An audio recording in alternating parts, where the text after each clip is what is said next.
Hello guys, एक बार फिर से द केमिस्ट्री पॉइंट में आपका स्वागत है। आज हम एक नया टॉपिक शुरू करने जा रहे हैं जिसमें हम पढ़ेंगे एल्डिहाइड, कीटोन और कार्बोक्सिलिक अम्ल।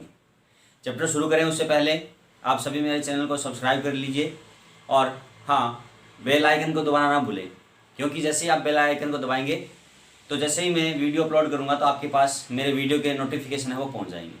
ठीक है, तो शुरू करते हैं। कार्बोक्सिलिक अम्ल, एल्डिहाइड और कीटोन, इन तीनों को पढ़े उससे पहले हम इनके अंदर जो उपस्थित समूह या ग्रुप है उसके बारे में हम डिस्कस करते हैं।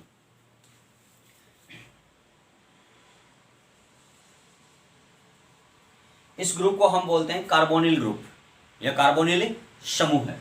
इस कार्बोनिल समूह में देखिए कि यहां ऑक्सीजन है वो द्विआबंधित है, किससे? कार्बन से। और कार्बन यहां पर इस साइड में किसी भी दो समूह से जुड़ सकता है। जैसे मैं एग्जांपल लूं, एल्किल समूह हो सकता है या हाइड्रोजन समूह हो सकता है। यदि यहाँ एल्किल और हाइड्रोजन समूह होता है तो हाइड्रोजन होने पर हम उसे एल्डिहाइड कहेंगे, और दोनों और एल्किल समूह उपस्थित होंगे तो उसे हम क्या कहेंगे? कीटोन कहेंगे। ठीक है, पहले देखिए हम ये कार्बोक्सिलिक समूह है। इस कार्बोक्सिलिक समूह की हम सबसे पहले प्रकृति देखें कि कार्बोक्सिलिक समूह की प्रकृति किस प्रकार की होती है। जिस प्रकार से हमने एल्किल हैलाइड के अंदर पढ़ा था कि उसकी सहसंयोजक ध्रुवीय प्रकृति थी, तो यहाँ पर किस प्रकार की होगी? देखिए, हमें पता है कि कार्बन का जो इलेक्ट्रोनेगेटिविटी है या विद्युत ऋणता है, कार्बन की जो विद्युत ऋणता है वो होती है 2.5 या इसको 2.6 भी दे रखी है कई बुक के अंदर। और जो ऑक्सीजन की विद्युत ऋणता है वो ऑक्सीजन की विद्युत ऋणता होती है 3.5 होती है। तो इसकी इलेक्ट्रोनेगेटिविटी ज़्यादा है। यानी इलेक्ट्रोनेगेटिविटी किसे कहते हैं? यानी विद्युत ऋणता क्या है? विद्युत ऋणता या इलेक्ट्रोनेगेटिविटी किसी परमाणु के द्वारा, एटम्स के द्वारा इलेक्ट्रॉनों को अपनी ओर आकर्षित करने की क्षमता है। ठीक है, कैपेबिलिटी ऑफ एनी एटम्स होती है ये। यानी किसी एटम्स की कैपेबिलिटी होती है कि वो कितने इलेक्ट्रॉन को अपनी ओर आकर्षित करता है।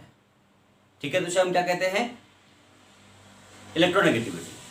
ठीक है, तो attraction power capability of any elements it's known as a electronegativity. ठीक है, तो यहां पर इसकी कितनी है? 3.5 है।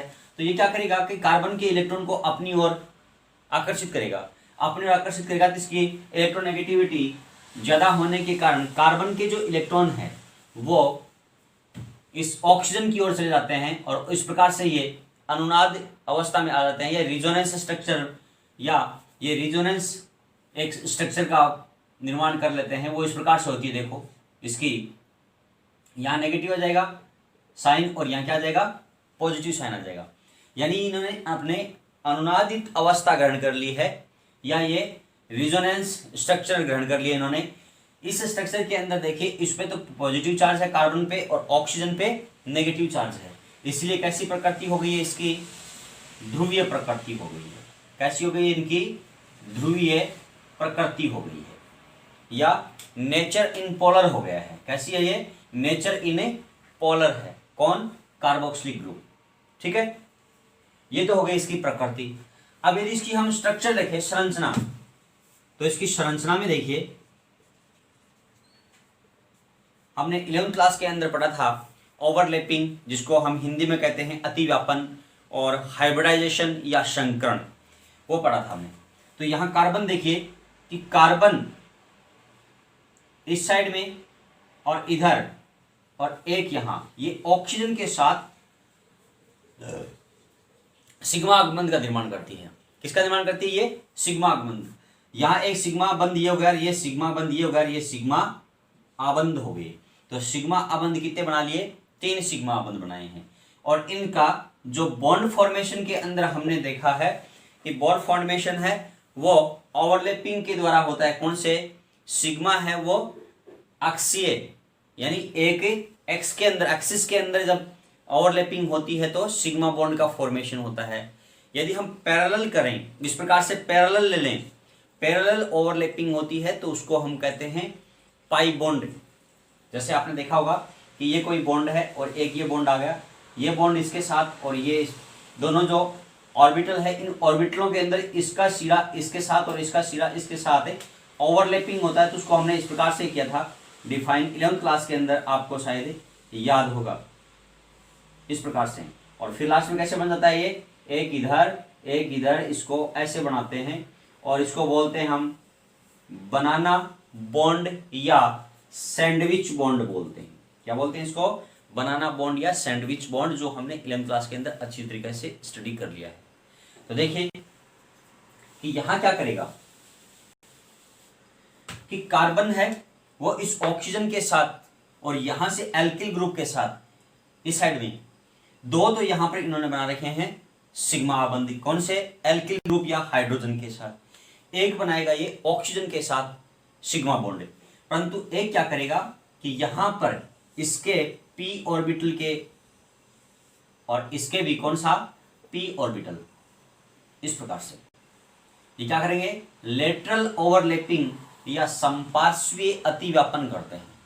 लेटरल ओवरलैपिंग या संपार्श्वीय अतिव्यापन के द्वारा ये किसका फॉर्मेशन कर लेते हैं, पाई बॉन्ड का फॉर्मेशन कर लेते हैं। अर्थात जो ये कार्बोनिल ग्रुप है, इस कार्बोनिल ग्रुप में जो कार्बन है, इस कार्बन के चारों ओर देखिए 3 सिग्मा बॉन्ड है। कितने बॉन्ड है, 3 सिग्मा, और एक क्या है, पाई बॉन्ड।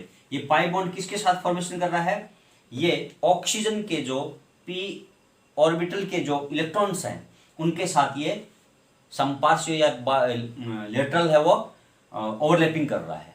संपार्श्वीय इस प्रकार से उनके पार्श्व सिरों के अंदर अतिव्यापन हो रहा है।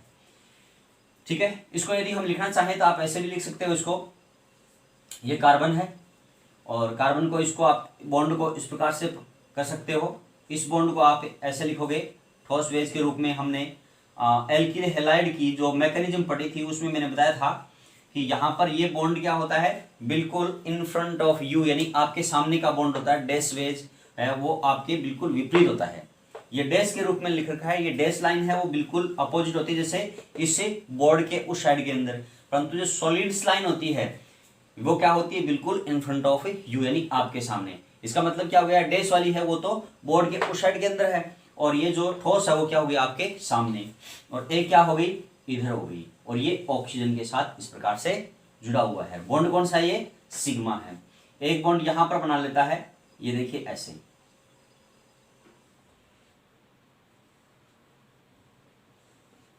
तो ये क्या है, ये दोनों पाई बॉन्ड्स है। क्या है, ये दोनों पाई बॉन्ड है। इसको थोड़ा सा इस साइड से मैं ऐसे कर देता हूं। इसका मतलब ये इधर ऑक्सीजन की ओर आकर्षित हो रहे हैं, तो ये कौन सा है, पाई बॉन्ड, और ये बीच वाला कौन सा है, सिग्मा। ये भी सिग्मा बॉन्ड है और ये भी सिग्मा बॉन्ड है, और इस प्रकार से इसकी स्ट्रक्चर होती है, किसकी, कार्बोनिलिक ग्रुप की। अब देखते हैं एल्डिहाइड, कीटोन और कार्बोक्सिलिक अम्ल किस प्रकार से होता है वो देखिए।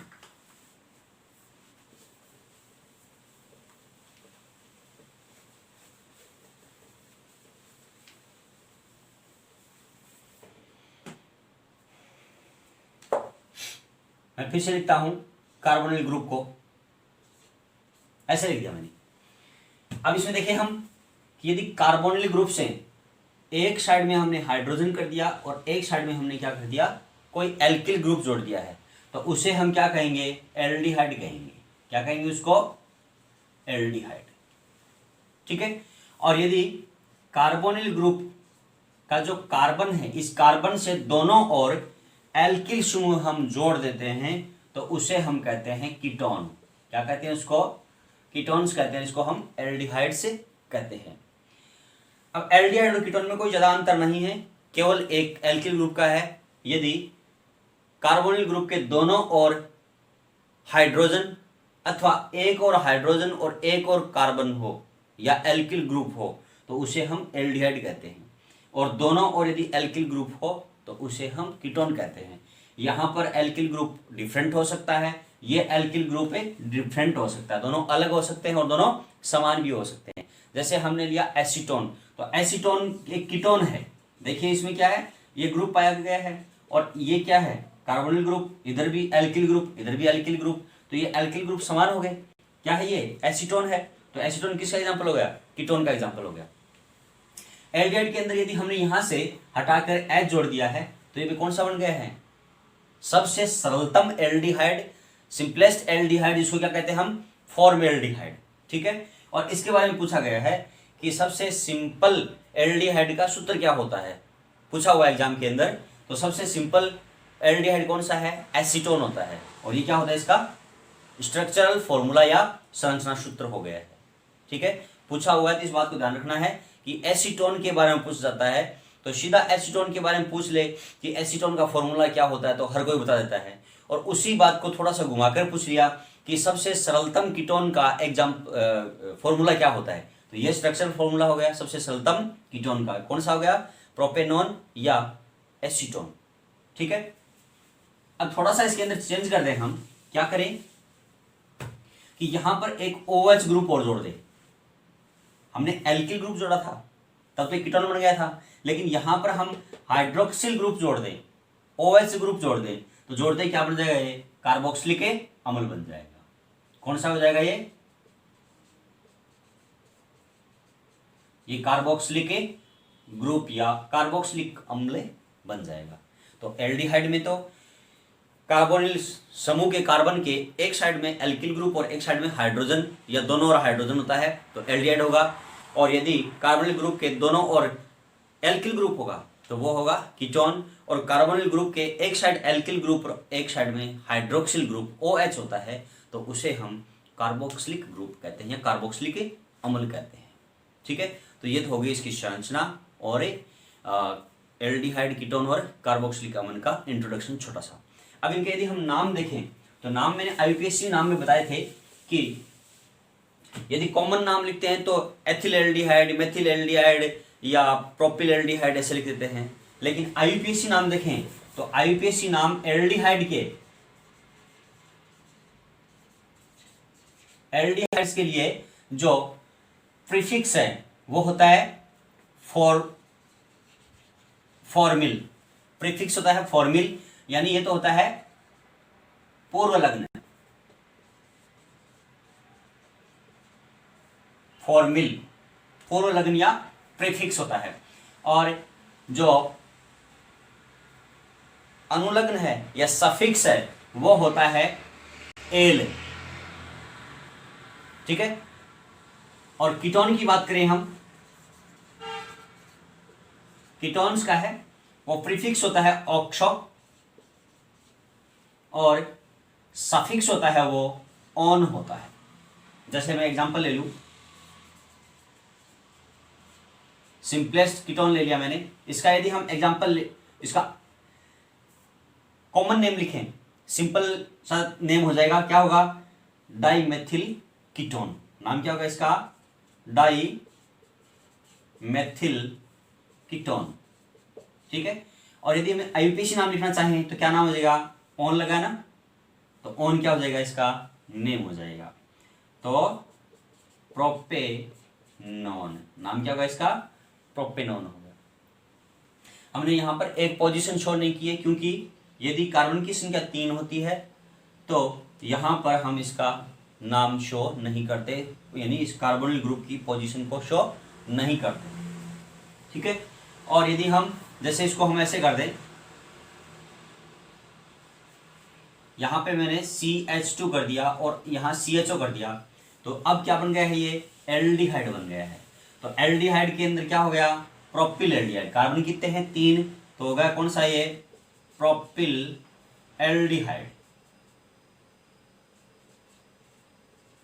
Propyl aldehyde. ठीक है, तो ये हो गया इसका कॉमन नेम।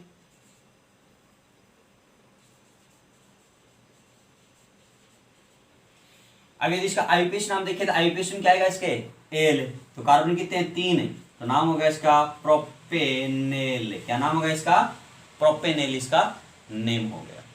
ठीक है, और कार्बोक्सिलिक अम्ल का यदि करें तो तीनों को हम साथ ले लेते हैं, कार्बोक्सिलिक अम्ल और एल्डिहाइड और कीटोन।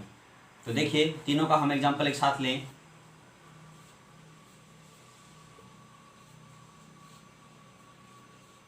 ये ले लिया मैंने, इसको आप ऐसे भी लिख सकते हो, COOH को ऐसे लिख दिया मैंने। अब इसमें देखें सबसे लंबी चेन लेनी है, सबसे लंबी चेन ये हो गई। अब क्या करें, अंक देना है, तो अंक मैंने इस साइड से स्टार्ट कर दिया, number system 1 2 3 4, number of carbon 4। अब जुड़ा हुआ क्या है इसके पास, ये तो हो गया फंक्शनल ग्रुप और ये क्या हो गए, सब्स्टिट्यूट हो गए। क्यों, क्योंकि ये प्रिंसिपल ग्रुप है और ये क्या क्या मानेंगे इसको, अब इसको सब्स्टिट्यूट मान लेंगे। तो इसका क्या आएगा, फॉर्मिल, इसका क्या आएगा, ऑक्सो, लिखा हुआ ना, इसका फॉर्मिल आएगा पूर्व लग्न और इसका क्या आएगा, ऑक्सो। तो फॉर्मिल एफ से शुरू होता है और ऑक्सो ओ से शुरू होता है, तो पहले फॉर्मिल आएगा। तो नाम क्या होगा इसका, 2 फॉर्मिल 3 ऑक्सो, और क्या नाम हो जाएगा, प्रोपेनोइक एसिड, प्रोपेनोइक एसिड। ये क्या हो गया, इसका आईयूपीएसी नेम हो गया। ठीक है, तो इस प्रकार से हम इनका आईयूपीएसी नामकरण करते हैं। और यदि ज़्यादा आपको आईयूपीएसी नाम के बारे में स्टडी करनी है तो मैं नीचे डिस्क्रिप्शन बॉक्स के अंदर मैं आपके प्लेलिस्ट है मेरी आईयूपीएसी नोमेनक्लेचर की, जो 3 वीडियो बनाए मैंने, वो इस डिस्क्रिप्शन में लिंक डाल रहा हूँ, आप वहाँ जाकर अच्छे से उसकी स्टडी कर सकते हैं। ठीक है,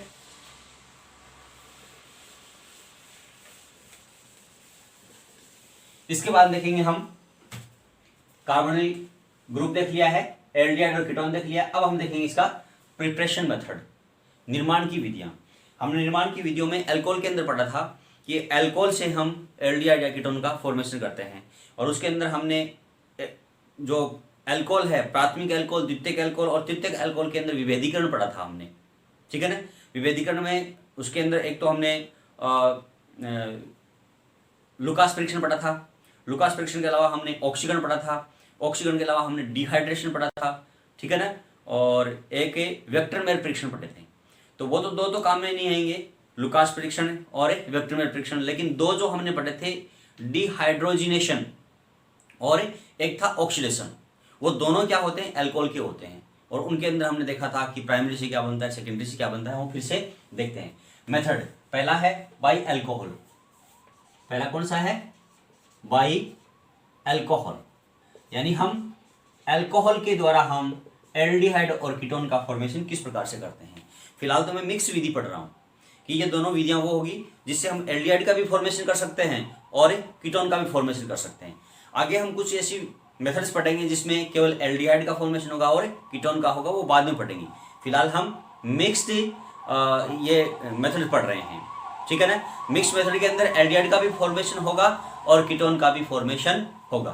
देखें, अल्कोहल से पढ़ रहे हैं तो अल्कोहल का सबसे पहले मैं ले लेता हूं ऑक्सीडेशन।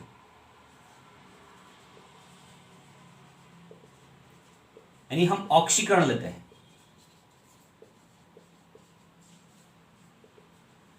अल्कोहल क्या होता है, R और OH हो गया। ठीक है, तो यहां पर हमने अल्कोहल ले लिया है, ये प्राइमरी अल्कोहल है, और प्राइमरी अल्कोहल का हम ऑक्सीडेशन करते हैं। तो यहां पर लेते हैं हम क्या क्या ले सकते हैं, देखो, एक तो ले सकते हैं केमेनोफोर, सबसे अच्छा है, ये ऑक्सीडाइजिंग एजेंट है केमेनोफोर, जो अम्लीय माध्यम में भी रिएक्शन कर लेता है और एक क्षारीय माध्यम में भी रिएक्शन कर लेता है। इसका मतलब कि ये एसिडिक मीडियम और बेसिक मीडियम दोनों के अंदर है, वो ऑक्सीडाइजिंग एजेंट के रूप में कार्य करता है। ठीक है, या हम क्या लें, K2Cr2O7 पोटेशियम डाइक्रोमेट है। तो हमने यहां पर कोई सा लेना है, पोटेशियम डाइक्रोमेट लेते हैं तो एसिडिक मीडियम लेते हैं, और ये एसिडिक और बेसिक यानी अम्लीय और क्षारीय दोनों माध्यम के अंदर है, वो अभिक्रिया कर लेते हैं। ठीक है, तो यहां पर कोई सा भी ले सकते हो आप, केमेनोफोर लेते हैं। तो जब ये केमेनोफोर या पोटेशियम डाइक्रोमेट हम लेते हैं तो यहां से एक नवजात ऑक्सीजन या नेसेंट ऑक्सीजन का फॉर्मेशन होता है, और ये नवजात ऑक्सीजन है वो बहुत ही क्रियाशील होती है। जैसे हम बात करें नवजात बच्चे की, तो नवजात बच्चा भी बहुत ज़्यादा क्रियाशील होता है। वो थोड़ा सा धूप में यदि उसको गर्मी लग गई तो वो गर्मी सहन नहीं कर पाता है और जल्दी से वो रिएक्ट कर लेता है।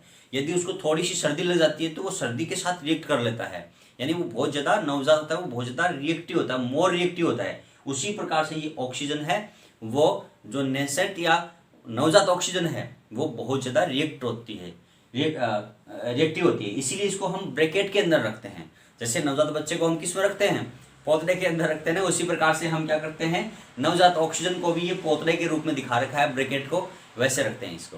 ठीक है, देखते हैं क्या होगा कि यहां से एक जल का निष्कासन हो जाएगा और क्या बन गया, देखो RCHO प्लस H2O। यहां पर क्या बन गया है, एल्डिहाइड का फॉर्मेशन हो गया है। यहां से 2 हाइड्रोजन का मूव होगा और यहां से ऑक्सीजन का रिमूवल हो गया और क्या बन गया, यहां पर एल्डिहाइड बन गया है। दूसरा यदि ये तो कौन सा है, प्राथमिक एल्कोहल है। कौन सा है ये, प्राथमिक एल्कोहल, प्राइमरी एल्कोहल। ठीक है, यदि हम यहां पर सेकेंडरी एल्कोहल ले लें या द्वितीयक एल्कोहल लेते क्या होगा, जैसे ये R कर दिया यहाँ पे और ये कर दिया C और ये कर दिया RH और ये OH। यहाँ पर जो एल्किल ग्रुप है ये डिफरेंट भी हो सकता है, सेम भी हो सकता है, आप चाहे जो भी ले सकते हो। जैसे मैं यहाँ पर एक ले लेता हूँ मैं CH3 और एक मैंने ले लिया यहाँ पर CH2 और CH3, ये एथिल ग्रुप हो गया, मेथिल ग्रुप हो गया। नाम देखें इसका, तो आईयूपीएसी नाम क्या हो गया, 1 2, तो 2 क्या हो गया, ऑल, और कार्बनिक की संख्या कितनी है 4, तो क्या हो गया 2 प्रोपेनॉल। तो आईयूपीएसी नाम क्या हो गया इसका, 2 प्रोपेनॉल, 2 प्रोपेनॉल। इस 2 प्रोपेनॉल का हम ऑक्सीडेशन करवा देते हैं, किसके थ्रू, KMnO4 के थ्रू हम ऑक्सीडेशन करवाते हैं। मीडियम है एसिडिक ले लो और चाहे यहाँ पे बेसिक मीडियम ले सकते हो। ये नेसेंट ऑक्सीजन है या नवजात ऑक्सीजन है, इसके साथ रिएक्शन करेगा और क्या बना लिया इसने, CH3C, इधर CH2 और CH3 डबल बॉन्ड O के साथ इसने फॉर्मेशन कर लिया है। ठीक है, और प्लस में वही क्या बना लिया है, H2O। तो यहाँ देखिए एल्डिहाइड का भी फॉर्मेशन हुआ है और कीटोन का भी फॉर्मेशन हुआ है। नाम क्या होगा इसका, 2 ब्यूटेनॉन, ब्यूटेनॉन। यहाँ पे 2 क्यों लगाया है, क्योंकि जो ऑक्सो ग्रुप है ये कीटोनिक ग्रुप है, वो कितने नंबर कार्बन पे है, 2 नंबर कार्बन के ऊपर है, इसलिए हमने इसको 2 प्रोपेनॉन नाम दे दिया है। तृतीयक अल्कोहल के अंदर हमने देखा था कि तृतीयक अल्कोहल का जो हम ऑक्सीकरण करवाते हैं तो साथ में कार्बोक्सिलिक अम्ल भी बनता है, ठीक है ना। तो वो हमने अल्कोहल वाले लेसन के अंदर है वो अभिक्रिया पढ़ ली थी। ठीक है, इस अभिक्रिया को दोबारा देखना हो, प्राथमिक द्वितीयक तृतीयक, तो मैंने वीडियो बना रखा है, वो मेरे प्लेलिस्ट के अंदर से अल्कोहल वाले लेसन की जो चैप्टर है उसके अंदर आप वीडियो देख सकते हैं। ठीक है, तो ये हो गया अल्कोहल के ऑक्सीडेशन से या अल्कोहल के ऑक्सीकरण से एल्डिहाइड अथवा कीटोन का निर्माण हो गया। अगला हम देखें ओपन एयर ऑक्सीकरण।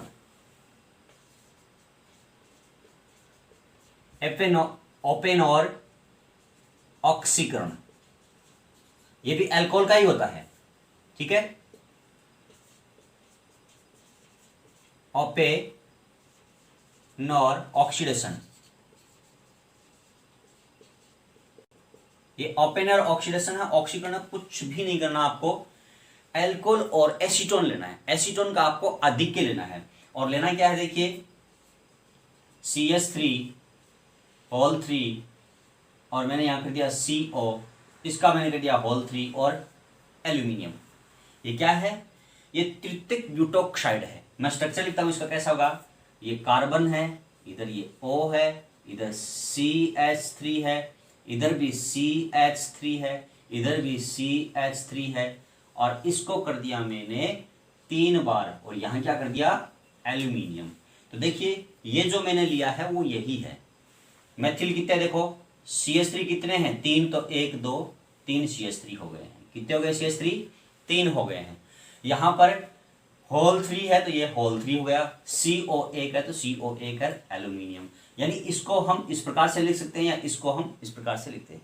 नाम क्या है इसका, एल्यूमिनियम तृतीयक ब्यूटोक्साइड। क्या नाम इसका, एल्यूमिनियम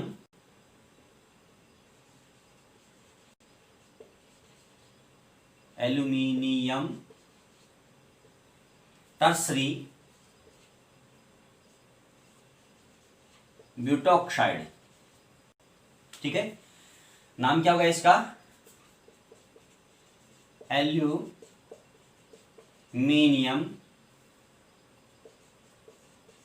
तृतीयक ब्यूटोक्साइड, ये इसका नाम है। इसकी प्रेजेंस लेते हैं। ठीक है, एक्सेस किसको लेते हैं, एसीटोन को। तो एक तो ले लिया आपने CH3 C double bond O और इधर कर दिया आपने एसीटोन। प्लस में आपको लेना है अल्कोहल, क्योंकि हम किसके पढ़ रहे हैं भाई, अल्कोहल के। तो एक ले लिया मैंने अल्कोहल,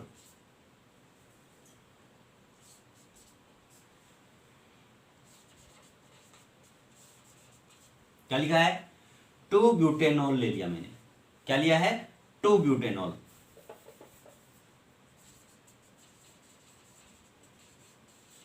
और प्लस में क्या लिया है, एसीटोन ले लिया है।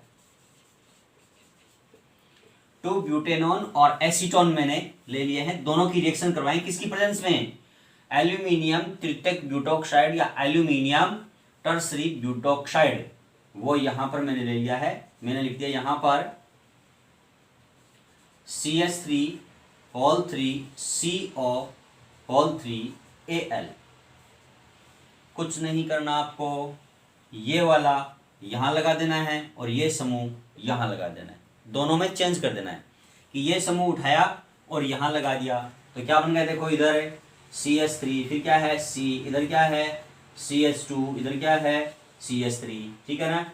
अब मैं एक बार जोड़ नहीं रहा हूं, सीधा लिखता हूं, प्लस से एक में है CH3, फिर इधर CH3, अब इधर क्या होगा वो देखें कि ये ग्रुप आखिर यहां लग जाएगा, इसके भी इस वाले कार्बन के साथ लग जाएगा, कौन सा, कीटोनिक ग्रुप। तो कीटोनिक ग्रुप आ गया, यहाँ पर क्या बन गया, C डबल बॉन्ड O, और ये जो ग्रुप है ये जाके यहां लग गया। तो ये देखिए कुछ नहीं करना, सीधा सा करना है, क्या किया कि ये जो अल्कोहल का ग्रुप था वो मैंने इस एसीटोन के साथ जोड़ दिया, ठीक है यहाँ, और जो एसीटोन का जो हमने लिया है ग्रुप है वो इसके साथ जोड़ दिया। ये सबसे सिंपल विधि है और किसने दी थी, ये ओपनर के द्वारा दी गई थी है, इसीलिए ये ओपनर ऑक्सीडेशन कहते हैं इसको।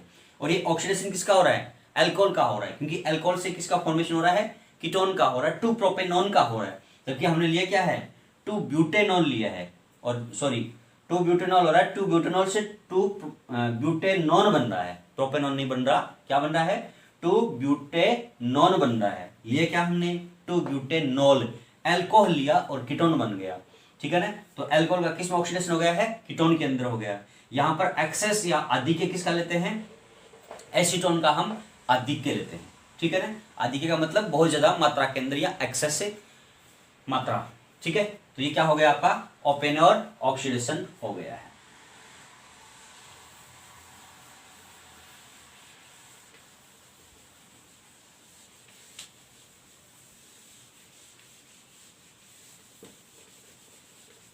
तो ओपनर ऑक्सीडेशन में क्या था कि एल्यूमिनियम तृतीयक ब्यूटोक्साइड की उपस्थिति में द्वितीयक अल्कोहल की रिएक्शन है वो एसीटोन के साथ करवाते हैं। तो एसीटोन का ग्रुप है वो द्वितीयक अल्कोहल की जुड़ जाता है और द्वितीयक अल्कोहल का जो ग्रुप है वो एसीटोन के जुड़ जाता है, जिससे हमारे क्या प्राप्त होता है, कीटोन प्राप्त होता है, ठीक है।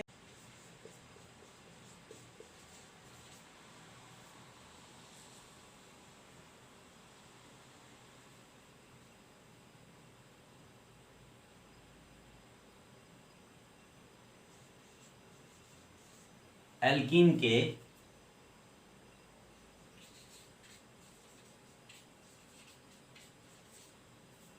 ओजोनी अपघटन से बहुत बार पूछा हुआ है, कॉम्पिटिटिव एग्जामों में तो पता नहीं कितनी बार पूछा हुआ है कि ये प्रोडक्ट बनेगा तो एल्डिहाइड कौन सा प्रोडक्ट बनेगा, ये हम यदि रिएक्टेंट लेते हैं तो कौन सा कीटोन बनेगा, या ये उत्पाद बनाने के लिए निम्न में से कौन सा आपको रिएक्टेंट लेना पड़ता है, इस प्रकार से क्वेश्चन आता है।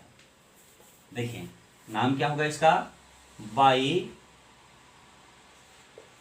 ओजोनोलाइसिस ऑफ एल्कीन, ठीक है। देखिए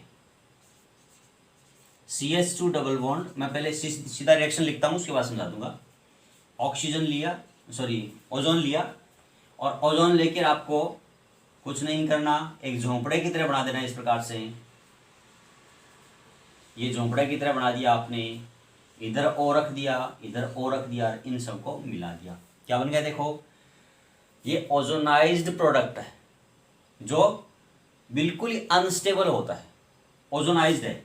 अब ये ओजोनाइज्ड जो प्रोडक्ट बना है, इस ओजोनाइज्ड प्रोडक्ट के अंदर क्या करेंगे हम, जिंक की उपस्थिति लेते हैं, जिंक डस्ट या जिंक चूर्ण लेते हैं, और साथ में लेते हैं H2O2, क्या लेते हैं यहाँ पर H2O2 लेते हैं।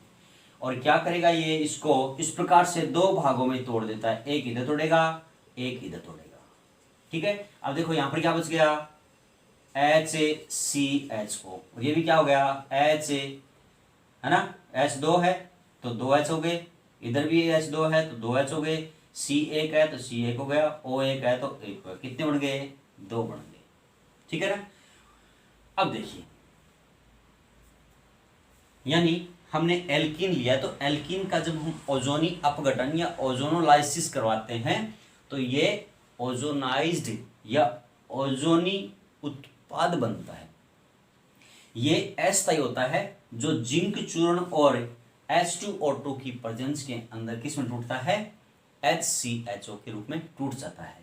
यहाँ जो ये नवजात या नेसेंट जो ऑक्सीजन बनी है, इसके साथ ये जिंक रिएक्शन करता है। ठीक है ना, जिंक रिएक्शन करता है किसके साथ, इसके साथ, और क्या बना लेता है, ZnO। इसके अलावा जो ये H2 और O2 लिया है हमने, इसके साथ भी जिंक रिएक्शन करता है Zn, और ये बना लेता है ZnO और प्लस H2O। यदि यहाँ पर ये बनी हुई नवजात ऑक्सीजन, नेसेंट ऑक्सीजन इस प्रकार से न हो, या जो H2O2 का जब डिकम्पोजिशन होता है इस प्रकार से, नवजात ऑक्सीजन और H2O, नेसेंट ऑक्सीजन और H2O के रूप में, तो ये जो ऑक्सीजन बन रही है बहुत ज़्यादा रिएक्टिव होती है। जो यहाँ पर ये एल्डिहाइड बना है, इस एल्डिहाइड को किस में कन्वर्ट कर देगा, कार्बोक्सिलिक अम्ल के अंदर कन्वर्ट कर देता है। इसीलिए यहाँ पर जिंक डस्ट या जिंक चूर्ण की प्रेजेंस ली जाती है।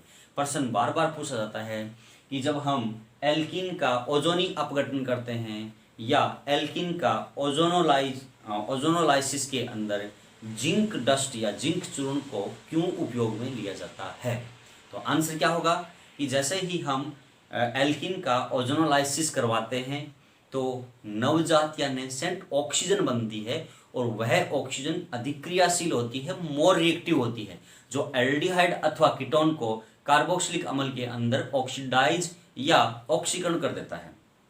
अतः यहाँ पर जिंक ले लेने से जो नवजात या नेसेंट ऑक्सीजन बनता है, वह ऑक्सीजन किसके साथ रिएक्शन कर लेता है, Zn के साथ रिएक्शन कर लेता है, और रिएक्शन करने के बाद में क्या होगा, जिंक ऑक्साइड का निर्माण कर लेता है, और आगे एल्डिहाइड और कीटोन किस में कन्वर्ट नहीं होते, कार्बोक्सिलिक अम्ल में कन्वर्ट नहीं होते। अब क्वेश्चन इस प्रकार से पूछते हैं, ये तो हो गया बोर्ड एग्जामियों के अंदर पूछा गया क्वेश्चन, लेकिन यहाँ पर क्या होता है कि जो कॉम्पिटिटिव एग्जाम है, उन कॉम्पिटिटिव एग्जाम के अंदर पूछ लेते हैं कि जैसे आपको ये कह दे कि आपको एक क्वेश्चन दे दे इस प्रकार से,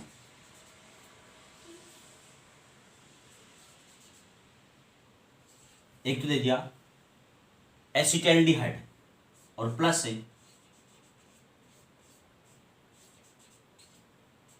ये दे दिया, आपको ये कह दे कि ये जो रिएक्शन ली है, इस रिएक्शन के अंदर कौन सा यहां लें, ये लो, मैंने ये भी छोड़ दिया, एक बार यहां से ये हटा दिया, ये हटा दिया, ये रिएक्शन है। रिएक्शन क्या है, ये प्रोडक्ट दे दिया मैंने, और एग्जाम में ऐसा ही पूछते हैं कि ये जो प्रोडक्ट दिया है, ये प्रोडक्ट प्राप्त करने के लिए यहां पर कौन सा रिएक्टेंट या अभिकारक लेना पड़ेगा, ये कॉम्पिटिटिव एग्जाम में पूछते हैं। और ये जो अभी हमने पढ़ा है वो कौन सा पूछते हैं, बोर्ड एग्जामों के अंदर पूछते हैं, बहुत ही ज़्यादा मोस्ट है ये, ठीक है, अच्छे से याद रखना है। और कॉम्पिटिटिव एग्जामों में पूछते हैं इस प्रकार से, जैसे नीट है या अदर को कॉम्पिटिशन एग्जाम है उसके अंदर पूछते हैं, फर्स्ट ग्रेड में तो बहुत बार पूछा हुआ है ये। तो यहाँ देखिए एल्डिहाइड बना, ये बना है, तो इसको क्या करेंगे कि ये जो बना है यहाँ वाला, तो ये क्या करेंगे, देखो इसको ऐसा कैसा लिख दो, ये CH क्या कर दें, देखो O तो आ गया ये, ठीक है ना, तो यहाँ क्या करना पड़ेगा आपको, CH, ठीक है ना, CH के बाद क्या बच गया, CH3, तो यहाँ कर दिया आपने CH3। अब इधर साइड देखें क्या बच गया, C आ गया ना, तो O तो ये आ गया और C ये आ गया, तो ये आ गया यहाँ पे C। अब C के दोनों क्या जुड़े हुए हैं, CH3, यहाँ भी है CH3 और यहाँ पर भी क्या है, CH3।